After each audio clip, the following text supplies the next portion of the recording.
Oh, crap. My husband's home early. Wait a minute, you're married? And he's here? Now?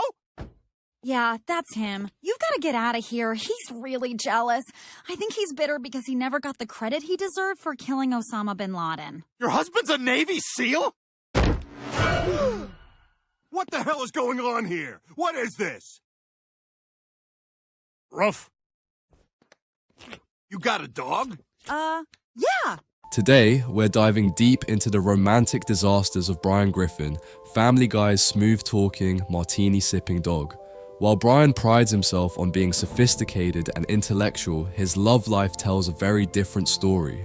Over the years, he's managed to sabotage date after date, leaving both his partners and viewers cringing. Let's count down Brian's top 10 dating disasters and explore what went so wrong. I wasn't exactly the nicest guy in the world. At number 10, Brian's attempt to impress Tracy with a fancy dinner showcased just how pretentious he could be. He took her to one of the most exclusive restaurants in Quahog, aiming to sweep her off her feet with an elegant evening. Things started smoothly, but it didn't take long for Brian's self-absorbed nature to rear its ugly head. Throughout the meal, he critiqued every aspect of the experience, the wine pairings, the texture of the steak, and even the lighting. Tracy tried to stay polite, but Brian's incessant nitpicking drained all the enjoyment out of the evening. By the time dessert arrived, she was already halfway out the door. Left alone at the table with an exorbitant bill, Brian had only himself to blame. His need to flaunt his so-called sophistication had backfired in spectacular fashion. Ah, splendid. Fido McCokefiend is home. Everybody, this is Tina. Number 9 brings us to Brian's ill-fated double date with Quagmire, which went downhill almost as soon as it began. Brian invited Tina, a woman he had been crushing on for weeks, hoping to show her his charming side. Unfortunately, Quagmire had other plans. Throughout the evening, Quagmire relentlessly teased Brian, calling out his flaws and making snide remarks about his past relationships. Instead of laughing it off, Brian let his temper get the better of him, engaging in a petty back and forth that made the entire table uncomfortable. Tina, unimpressed by Brian's inability to handle the situation with grace, excused herself early, leaving Brian humiliated and alone. Once again, his ego and inability to adapt to the situation had cost him a potential connection. God, I can't believe you're still at work, Padma. It's like 2 in the morning. No, it is noon here. Do you not know about time zones? Oh, oh, that's right. You guys are on metric. At number 8, the coffee shop catastrophe with Padma highlighted just how self-centered Brian could be. Their date started with a promising conversation about literature and current events, but it quickly took a turn for the worse. Brian, in classic fashion, dominated the discussion, barely giving Padma a chance to speak. Instead of asking her about her interests or engaging in a meaningful exchange, he launched into a series of monologues about his own intellectual pursuits. Padma tried to steer the conversation back to something more balanced, but Brian remained oblivious, too wrapped up in his own thoughts to notice her frustration. By the time she walked out, Brian was left sitting alone with his half-finished latte, wondering why his charm hadn't worked. Oh, hi, you must be Kate. I'm Brian's nurse. He's had a little accident, I'm afraid. Oh my God, Brian! Number 7 takes us to Brian's disastrous date with Kate, which was derailed by his poorly curated social media presence. Things were going well until Kate decided to scroll through Brian's Instagram feed during dinner.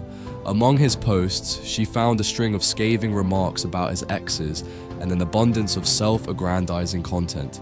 Instead of apologizing or trying to explain himself, Brian dismissed her concerns, laughing off her discomfort as if it wasn't a big deal. Unsurprisingly, Kate didn't appreciate his dismissive attitude and ended the date on the spot. As she walked away, Brian was left to reflect on how his online persona had sabotaged yet another relationship. Rush Limbaugh was right all along. Conservative republicanism is the answer. Good. Good for Brian. At number 6, Brian's inability to handle differing political views turned an otherwise pleasant date into an awkward confrontation. Over dinner with a fellow liberal, the conversation took a turn when she suggested that it might be worth considering other perspectives. Brian, ever the self-righteous intellectual, couldn't handle the idea of moderation. He launched into a tirade about the importance of sticking to one's principles, effectively scolding his date for her open-mindedness. Her patience wore thin, and she eventually walked out, leaving Brian alone to stew in his frustration. His unwillingness to compromise or even entertain another point of view had cost him yet another romantic opportunity. Oh, good morning. Oh, hey, Lois. Who's your friend? Rita, this is Lois. Lois, Rita. Number 5 highlights Brian's doomed attempt to date a celebrity named Rita. Determined to impress her, Brian went all out, dropping names and bragging about his connections in the entertainment industry. Unfortunately for Brian, Rita quickly saw through his facade. She could tell that his stories were exaggerated, if not outright fabricated, and she grew increasingly annoyed by his desperate attempts to appear more important than he was. By the end of the night, Rita made it clear that there wouldn't be a second date, leaving Brian to wallow in the embarrassment of being called out for his insecurities. Oh, hey, Oogie. Ooh, you look tense. Well, Jillian, there's... Coming in at number 4, Brian's karaoke night with Jillian started as a fun outing, but ended in complete disaster. Hoping to impress her with his vocal talents, Brian chose a Frank Sinatra classic and delivered an over-the-top performance that left the entire bar cringing. Jillian, trying to be kind, gently critiqued his performance, suggesting he might want to tone it down next time. Instead of taking her feedback in stride, Brian sulked for the rest of the night, effectively killing the mood. Jillian, frustrated by his inability to laugh at himself, decided she'd had enough and called it a night. Hey, I need you to take me to the doctor for my prenatal vitamins. I'm not taking you anywhere. At number 3, Brian's jealousy ruined what could have been a great date with Denise. After meeting her in a yoga class, Brian asked her out, hoping their shared interest would lead to a connection. However, things took a turn when Denise casually mentioned her friendship with another male classmate. Brian, unable to hide his insecurities, spent the rest of the evening interrogating her about their relationship. Denise, understandably uncomfortable with his possessive behavior, called him out and ended the date early. Once again, Brian's inability to control his emotions had cost him a chance at happiness. Why do you keep a sleeping baby in your time machine room? I don't know, my decorator's terrible. Number 2 brings us to Brian's failed attempt to win over Cindy, a passionate vegan. Determined to impress her, Brian claimed to share her values, even going so far as to order a vegan meal during their dinner date. For a moment, it seemed like things were going well, until Cindy caught him sneaking bites of a cheeseburger after the meal. Furious at his dishonesty, she called him out on his hypocrisy and walked away, leaving Brian to realize that pretending to be someone he wasn't was never going to work. Tracy Flanagan. She was the greatest girl I ever met, and I blew it.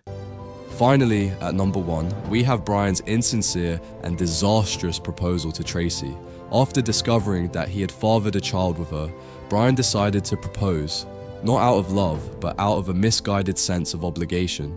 The proposal itself was clumsy and unromantic, with Brian making it clear that he didn't really want to get married, but felt he had to. Tracy, understandably offended, rejected him outright, sparking a heated argument. Instead of taking responsibility for his lack of sincerity, Brian lashed out, blaming Tracy for not giving their family a chance. The entire situation highlighted Brian's selfishness and emotional immaturity, cementing it as his ultimate dating disaster. And there you have it, the 10 worst dates of Brian Griffin. From arrogance to jealousy to outright dishonesty, Brian has proven time and again that he's far from the romantic hero he sees himself as. Which of these moments made you cringe the most? Let us know in the comments below. Don't forget to like, subscribe, and hit the notification bell for more Family Guy content. Thanks for watching, and we'll see you next time.